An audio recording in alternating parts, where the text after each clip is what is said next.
เปรียบสู้ពុកម៉ែបងប្អូនទាំងអស់គ្នាសម្រាប់បងប្អូនដែលកំពុងតាមដានចំពោះការកាត់សុបិន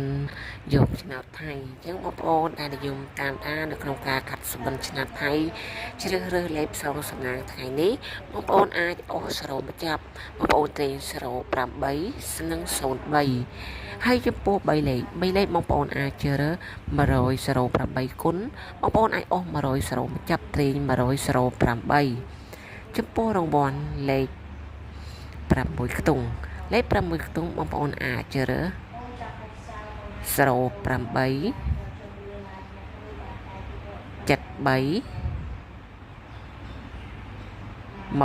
25ជូនពរសូមឲ្យបងប្អូនផ្ទុះហេងសម្រាប់ថ្ងៃនេះកុំភ្លេចជួយ Subscribe និងជួយ